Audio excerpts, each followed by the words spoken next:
റിലീസായി 15 ദിവസം പിന്നിടുമ്പോഴും തിയേറ്ററിൽ നിറഞ്ഞ ആസ്വാദകർ. ഒറ്റപ്പേര് മോഹൻലാൽ.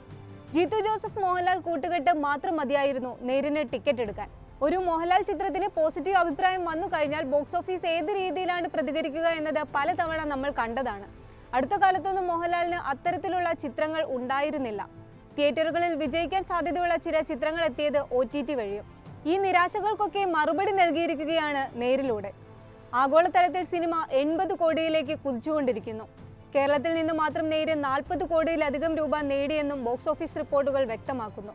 മലയാളത്തിൽ അപൂർവമായ കോർട്ട് റൂം ഡ്രാമ വിഭാഗത്തിൽപ്പെടുന്ന ചിത്രം ക്രിസ്മസ് റിലീസായി ഡിസംബർ 21-നാണ് തിയേറ്ററുകളിൽ എത്തിയത്. ആദ്യ ഷോയ്ക്ക് ശേഷം വളരെ മികച്ച അഭിപ്രായം നേടിയതോടെ ബോക്സ് ഓഫീസിൽ ചിത്രത്തിന് നിലത്തു നിൽക്കേണ്ടി വന്നിട്ടില്ല. ക്രിസ്മസിനോടടുപ്പിച്ചുള്ള 24, 25 എന്നീ തീയതികളിൽ കേരളത്തിലെ തിയേറ്ററുകളിൽ നിന്നുള്ള കളക്ഷൻ മാത്രം 6.4 കോടിയിലേറെ ഉണ്ടായിരുന്നു. വെറും 9 ദിവസങ്ങൾ കൊണ്ടാണ് ആഗോള ബോക്സ് ഓഫീസിൽ ചിത്രം 50 കോടി ക്ലബിലെത്തിയത്. ഇന്ത്യയിലെ മറ്റിടങ്ങളിലും ചിത്രമുണ്ടാക്കിയ ഓളം വേറെ തന്നെയാണ്. കേരളത്തിൽ മാത്രമല്ല, ഗൾഫിലടക്കം നേരിന് വലിയ നേട്ടമാണ് ഉണ്ടാക്കാനാകുന്നത്. ഗൾഫിലാകെ 20 കോടി രൂപയിലധികം നേടിയെന്നാണ് റിപ്പോർട്ട്. ഗൾഫിൽ നിന്ന് ചിത്രം 12 ദിവസം കൊണ്ട് മാത്രം നേടിയതിന്റെ കണക്കുകളാണ് പുറത്തു വന്നിരിക്കുന്നത്. റിലീസ് ചെയ്യപ്പെട്ട ഏതാണ്ട് എല്ലാ മാർക്കറ്റുകളിലും വൻ പ്രദർശന വിജയമാണ് ചിത്രം നേടുന്നത്. US അടക്കമുള്ള പല വിദേശ മാർക്കറ്റുകളിലെ സാഹചര്യവും ഇതുതന്നെയാണ്. US മാത്രം കാര്യമെടുത്താൽ ഡിസംബർ 21-ന് 18 സ്ക്രീനുകളിലായിരുന്നു റിലീസ്.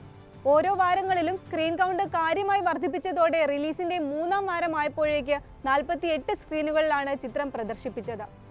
ഒരു മലയാള ചിത്രത്തിന് ലഭിക്കുന്ന അപൂർവ ജനപ്രീതി. UK-യിൽ 1.98 കോടി രൂപയിലധികം കളക്ഷൻ നേടിയെന്നാണ് കണക്കുകൾ.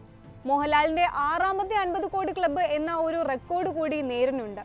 മലയാളത്തിൽ ആദ്യമായി 50 കോടി ക്ലബ്ബിലെത്തിയത് ദൃശ്യമായിരുന്നു. അതേ മോഹൻലാൽ ജീത്തു ജോസഫ് കൂട്ടുകെട്ട്.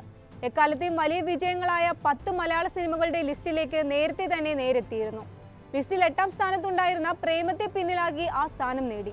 നിലവിൽ പ്രേമം 9ാം സ്ഥാനത്താണ്. 7ാം സ്ഥാനത്തുള്ള ദുൽഖർ സൽമാൻ ചിത്രം കുറുപ്പിനെയാണ് ഇനി മറികടക്കാനുള്ളത്.